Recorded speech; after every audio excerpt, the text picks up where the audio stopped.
দেখে নিও, একদিন তুমি শুকরিয়ার সিজদাতে হবে,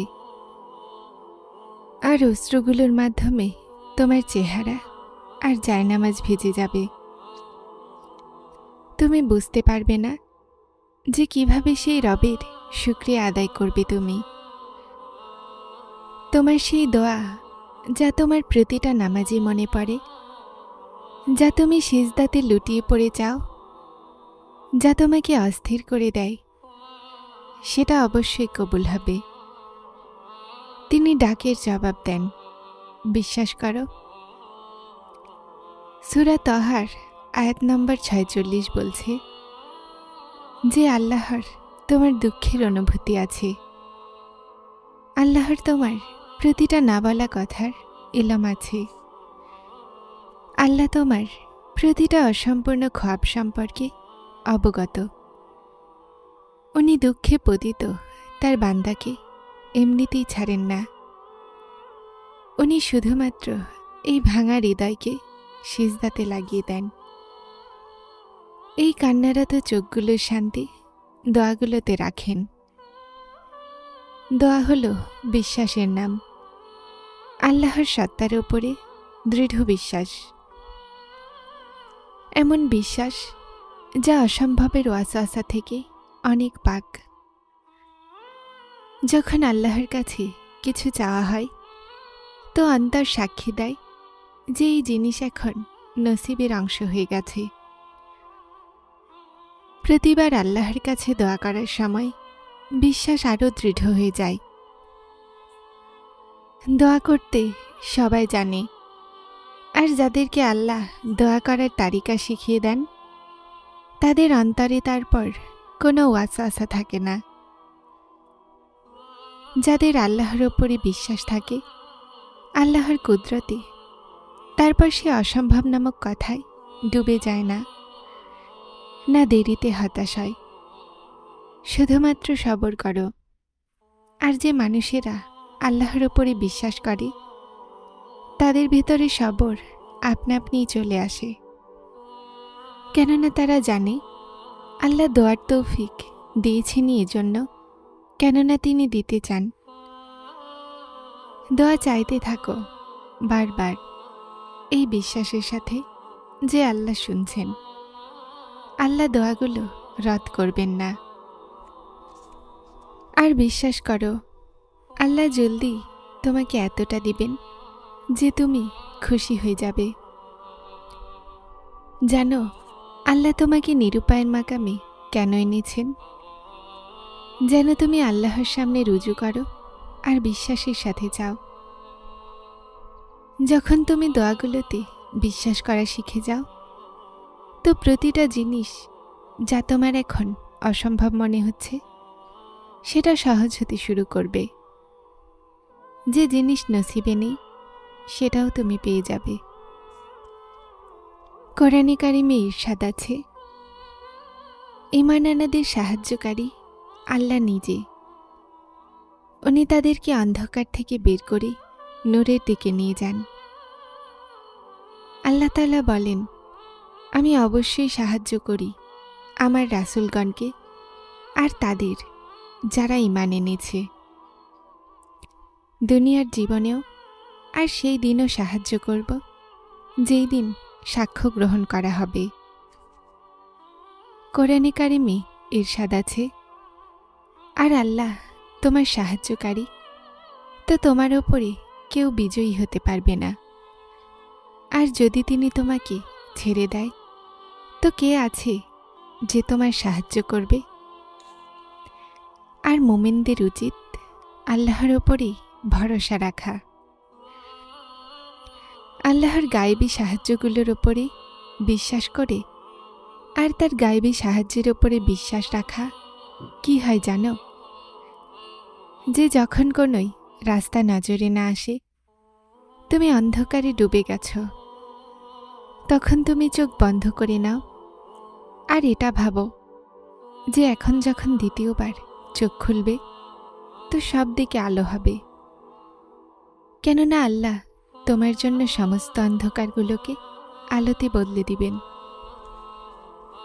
তারপর তুমি চোখ বন্ধ করেও সব কিছু পরিষ্কার দেখতে পাবে।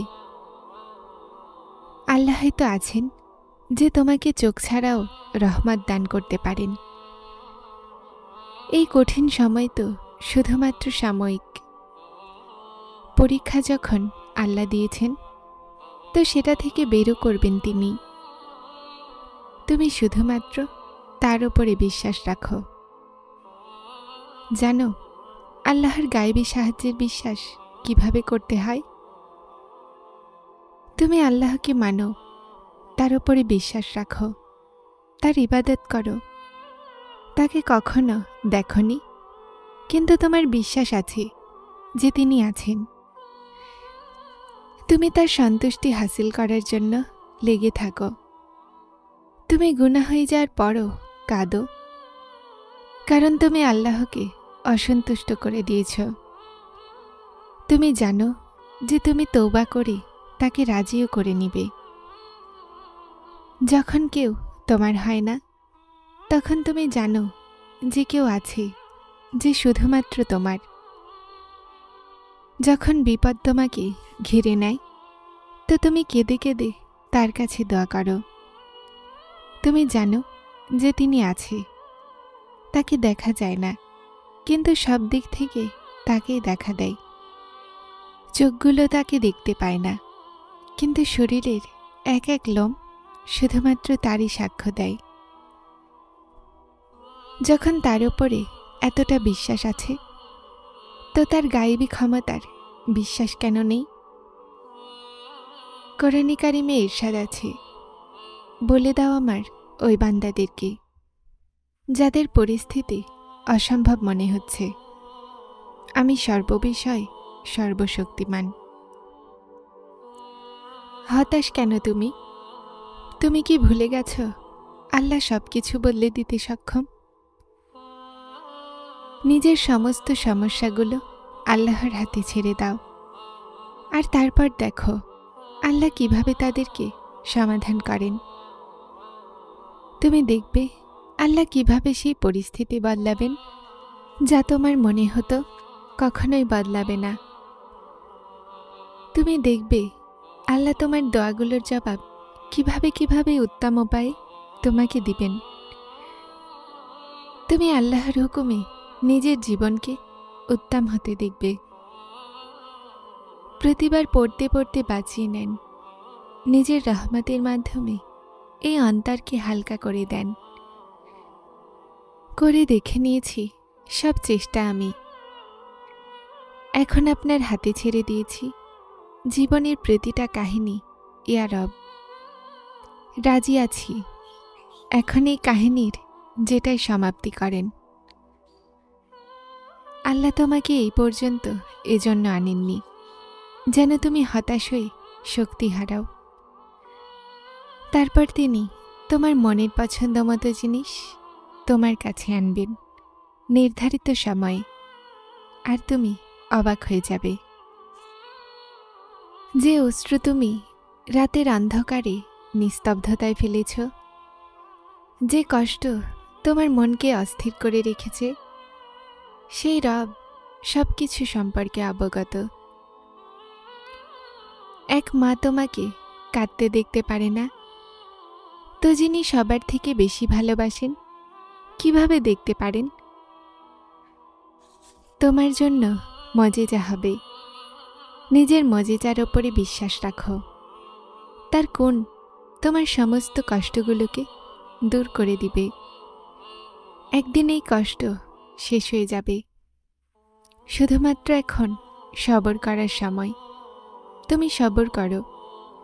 উনি উদাসীন নয় তোমার দীর্ঘশ্বাস সম্পর্কে। শুধুমাত্র একটু সবর, আর তুমি দেখবে তোমার নসিবের বদলে যাওয়া। গভীর রাতের পরে সূর্য তুমি দেখবে, আর সেই সময় খুব নিকটে। বিশ্বাস করুন, আপনার ভাঙা হৃদয়ও পুনরায় জুড়তে পারে। এটা যতটা মৃত অনুভব হচ্ছে না, তার থেকে বেশি বাঁচার জন্য পুনরায় জীবন্ত হতে পারে। ভুলে গেছ কোন রব বানিয়েছেন? যিনি মৃত মাটির পরে পুনরায় মাটিকে জীবিত করে ফসল ফলানোর নিদর্শন দিয়েছেন, তার কথায় কেন মনোযোগ দাও না? যেখানে এই নিদর্শন নিয়ামতে মুর্দা থেকে জীবিত হওয়ার দিকে ইশারা করে, সেখানে তোমার অন্তরের জন্য এটাতে আশা থাকা উচিত। শুধু আল্লাহর ব্যাপারে এতটা ভেবো না। চোখ বন্ধ করে বিশ্বাস করে নাও যে এটা তো মজিজার রাস্তা। যারা চ্যানেলটিতে নতুন এসেছেন তারা সাবস্ক্রাইব করে হেদায়েতের সাথে থাকুন। আসসালামু আলাইকুম।